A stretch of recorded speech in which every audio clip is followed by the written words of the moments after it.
you don't have people that you have spoken to see what their real life experience has been, then it becomes a bit difficult for you to be able to advise, looking at it from their own lens. So your client would have to feed you a lot of the information, which is very frustrating as a client, as opposed to me just delivering the service. All right, I need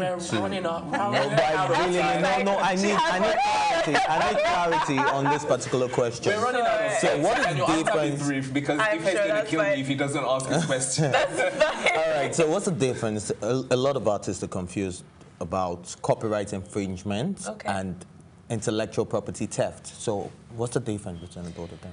They're both one and the same, I would say.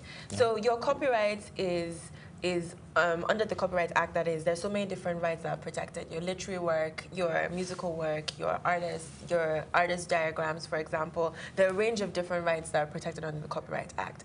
Now, if somebody takes any piece of your work that is owned by you and decides to produce it, disseminate it, share it without your permission, that's copyright infringement. Intellectual property theft speaks more towards trademark infringements and passing off.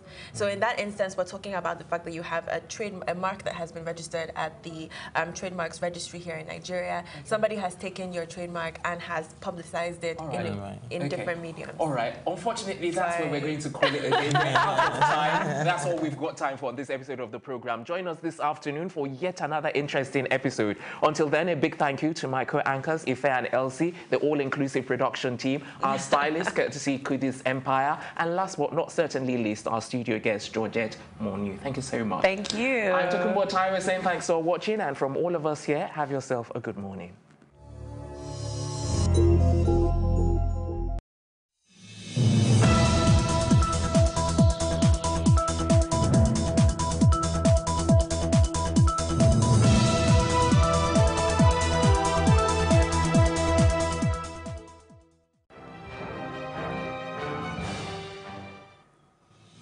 On the news tonight, U.S. government reacts to questions about Atiku Abubakar's visa status, advises Nigerians to focus on issues in 2019 elections.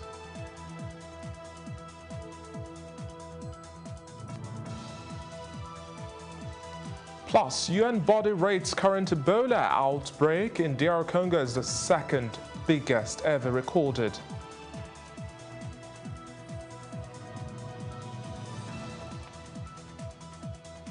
And on the international front, amid rising tensions among world leaders, G20 summit kicks off in Buenos Aires.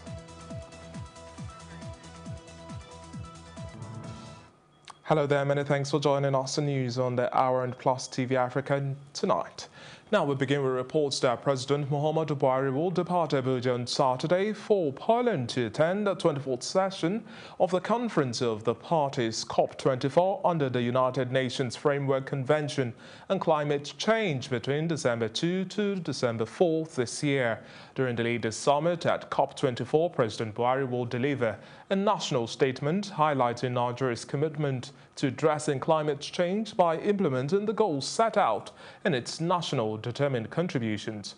While in Poland, President Buhari will hold an interactive session with the Nigerian community over there. The president will be accompanied by governors Ifeanyi Ugwuanyi, Yahaya Bello and Abubakar Sani Bello of Enugu, Kogi and Niger states, respectively. Now, the United States Consulate says that the U.S. visa status of presidential candidate of the People's Democratic Party for the 2019 general elections, Atiku Abubakar, issue is a strictly confidential matter which the American government will not discuss publicly. The public affairs officer, U.S. Consulate Lagos, Russell Brooks, in an interview with journalists on Friday, maintained that irrespective of the social standing or interests of the society in the matter, the U.S. government will give the matter the strict confidentiality it requires. Brooks said the U.S. would rather enjoin candidates at all levels, especially presidential, governorship and National Assembly, to focus on issue-based campaigns and avoid distractions. And in electoral matters, the Independent National Electoral Commission, INEC, has decried the activities of some political parties nominating candidates below the constitutionally mandatory age of 35 years.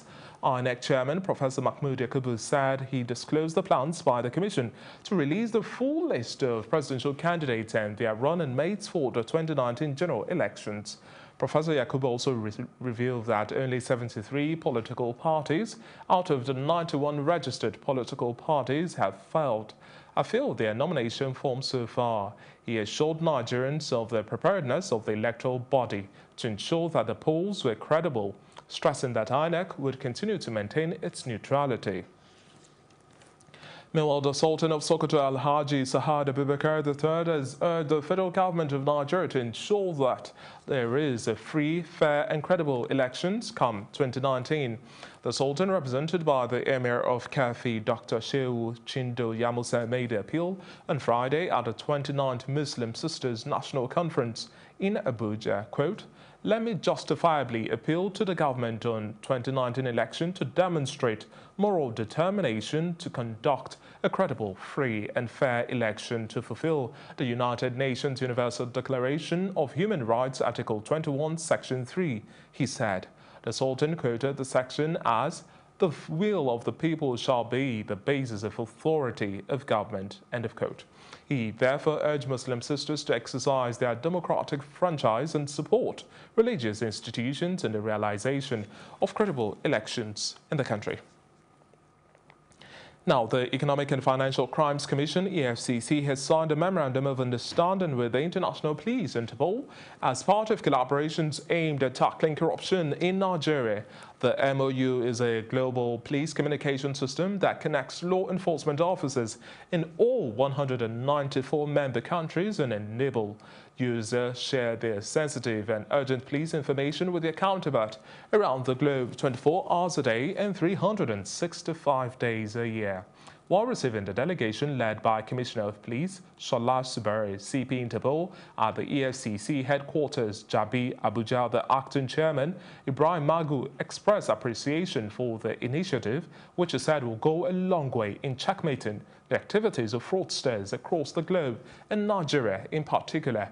He used the opportunity to explain how the database can be used in tracing the movement of looters in and out of the country, and also how this collaboration will give the EFCC access to the 194 member countries of the Interpol.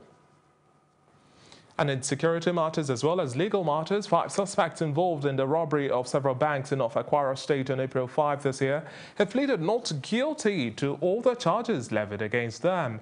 The suspects, who were arraigned at the Kwara State High Court sitting in Ilorin on Friday, pleaded not guilty to 5 counts of conspiracy, robbery, illegal possession of 2 AK-47 firearms and culpable homicide. Their lawyer, Matthias Abaribe, had asked that he be given a week to enable him meet with his clients and prepare for their defense, but the prosecutor raised objections to the request. Presiding Judge Justice Halima Salma has, however, adjourned the case till January 7, 2019 for the commencement of definite trial. This development comes days after the police confirmed the death of one of the principal suspects in the case, Michael Adiku. We now cross over to the Senate, where the recent approval for the establishment of 10 new higher institutions across the country continues to generate diverse reactions. Now, this comes barely 24 hours after the announcement. Now, the Senate said the approval was in line with the policy to establish polytechnics across the country. Earlier today, I spoke with Henry Onukuba, a senior fellow at the Lagos Business School, full-time faculty in human relations and organizational behavior, deliberating on matters arising from this recent development and the way forward to boost Nigeria's educational sector. Now, what's your first reaction to this announcement, considering that we have to be looking at areas of improving our educational curriculum, the fact that we have more graduates than even jobs to employ them, unemployment rates are really high, and then we are not even investing as much in emerging markets like the ICT. So are you really happy about this news, or you're just indifferent? Well, I don't think it was a very cheering news. Ordinary it should have been, but given the current situation in the country, the university lecturers are on strike, and they've been on strike for quite a long time. And this is not the first time they've been on strike. Now, you have not addressed the issues that the university lecturers have raised.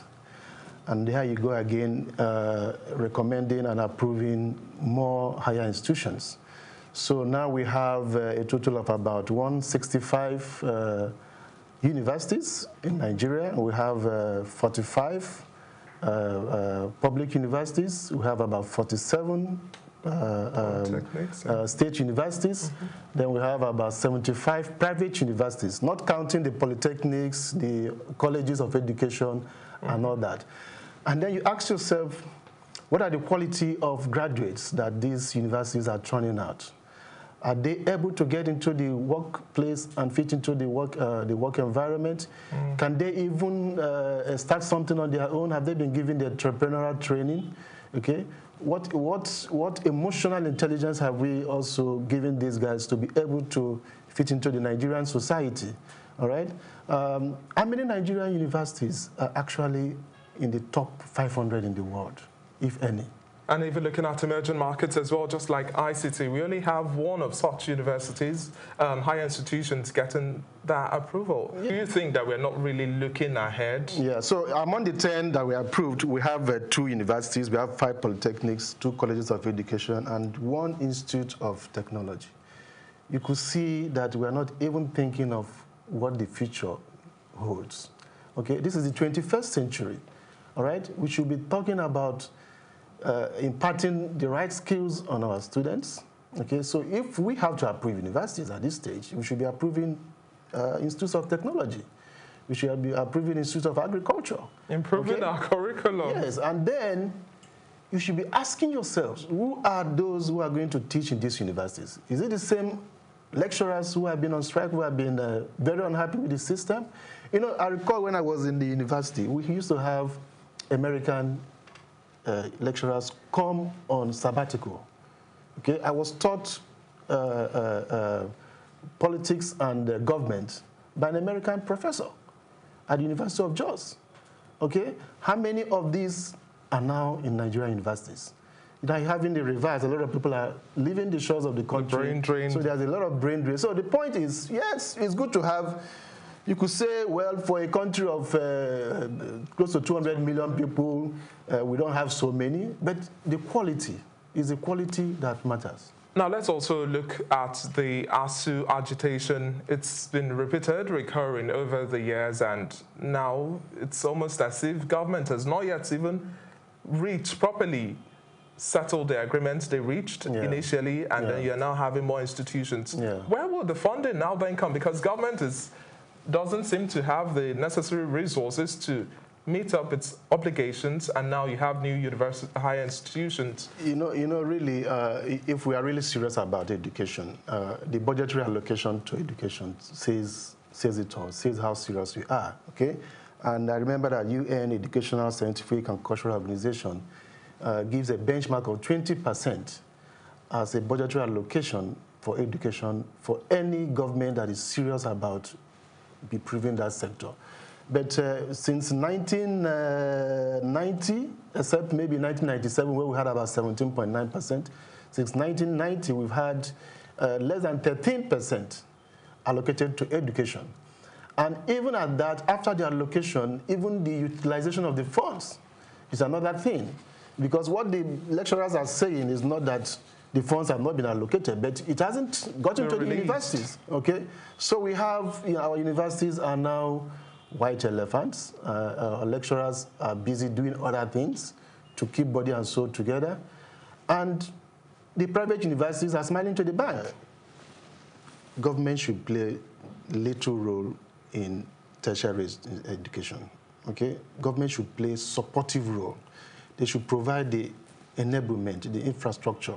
Okay, now because of the nature of public service, government having so many universities set up may not be the best interest of the country. Talking about support now, let's also look at the Federal Executive Council also approving the downward review of examination fees. Now, we have the JAMB exam fees going for 3,500 naira as compared to 5,000 before. SSC handed by NECO, now 9,850, as well as the basic education certificate examination, now about 4,000, away from 5,500. Yeah. Some school of thought rather think this is all political gimmicks or political calculations, but as a people, are we supposed to welcome this as being a stronger commitment from the Nigerian government to support education? Thank you. That's a very important question. For me, I don't want to get into politics, but I think it's just cosmetic. What are we trying to achieve? Is it the reduction in the cost of getting to the university that matters, or the quality of education that you get when you get in there? Okay? Even after paying this maybe 3,000, 5,000 naira less, you still have to grapple with the challenges of going through the schools. You know, so if you take away 3,000 from the cost of my getting to the university, and then you make me to pay there have been a lot of agitations and strikes by even students about high cost of education. All right, but again, back to my point. You see, if you want something good, you have to pay for it. Okay?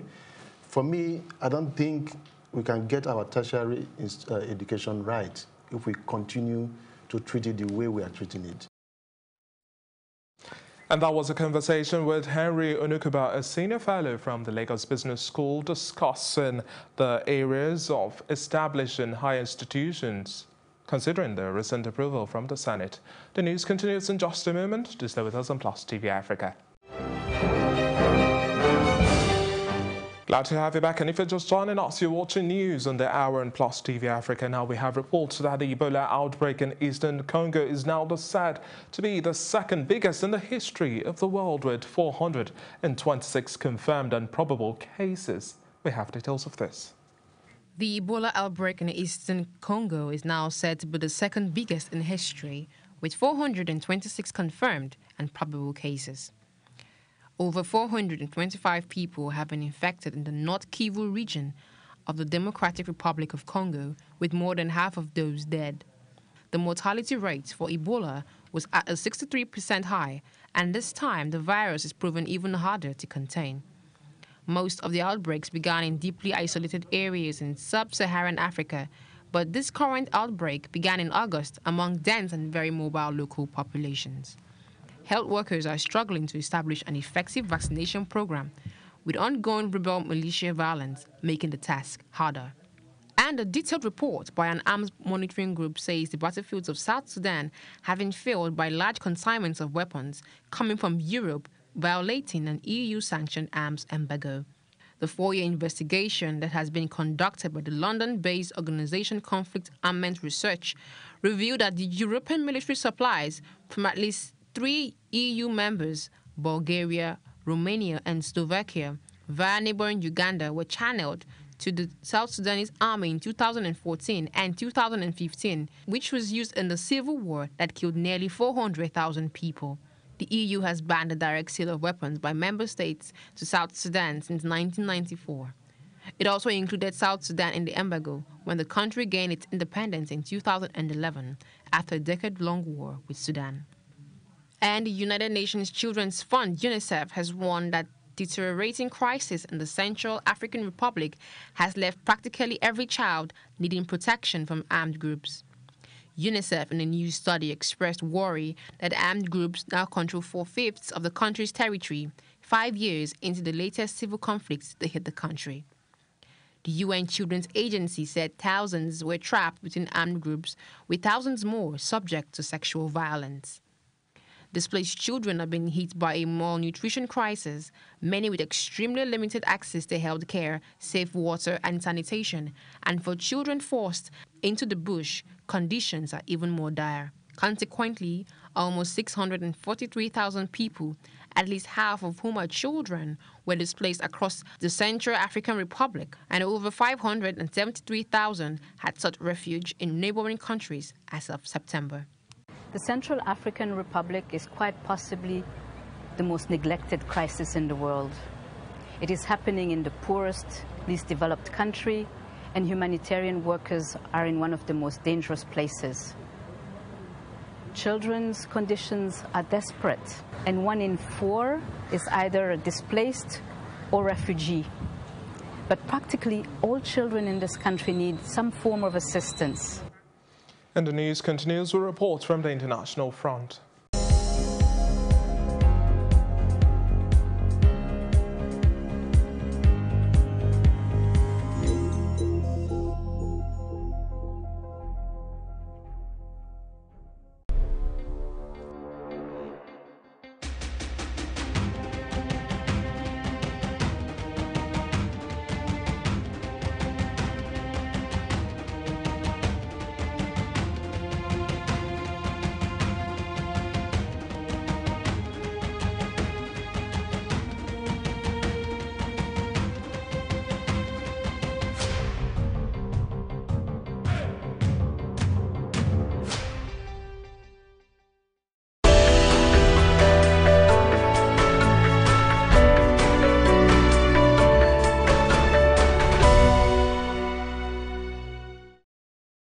And we also have some interesting reports that a South Korean train crossed into North Korea on Friday for the first time in a decade. We have details. Leaders across the world are meeting in Buenos Aires, Argentina for the 13th edition of the annual G20 summit from 30th November to December 1st. Talking points will cover Novichok poisonings, murder charges and the latest maritime clash between Russia and Ukraine, as well as U.S. trade row with China. 45 meetings will be held at various government levels and areas in 11 different cities throughout the country. U.S. President Donald Trump has, however, cancelled a meeting with his Russian counterpart Vladimir Putin, which was early expected on the sideline of the summit in protest at Russia's seizure of Ukrainian naval boats. Massive security operation is underway for the summit in Buenos Aires, while bank holiday has been declared for Friday and the city's main business district has been shut down. Meanwhile, British Prime Minister Theresa May will hold a bilateral meeting with Saudi Arabia's Crown Prince Mohammed bin Salman at the G20 summit in Argentina. May had told reporters on the flight to Buenos Aires on Thursday that she had wanted to speak to the Crown Prince about the killing of Jamal Khashoggi and the situation in Yemen before the formal meeting between the pair was announced. Her spokesperson confirmed the meeting will take place on Friday. The visit by the prince, the kingdom's de facto ruler to the summit of industrialized nations, is fraught with controversy over the killing of Saudi journalist Jamal Khashoggi in the Saudi consulate in Istanbul in October. And the British Prime Minister Theresa May says she's focused on persuading members of Parliament to back her Brexit deal at a vote in Parliament come December 11. It's a good deal for the UK. It delivers on the vote of the referendum, but it protects people's jobs and security. And for a Member of Parliament, I think there's that issue of making sure we deliver Brexit, that's what people asked us to do, but also do it in a way that protects jobs and livelihood.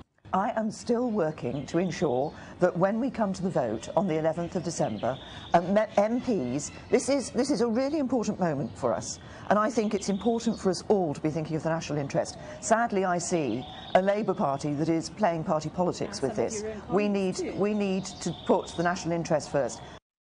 And lastly, on the foreign scene, a South Korean train crossed into North Korea on Friday for the first time in a decade, packed with engineers on a mission to upgrade the North's dilapidated rail tracks and create a linked cross-border network.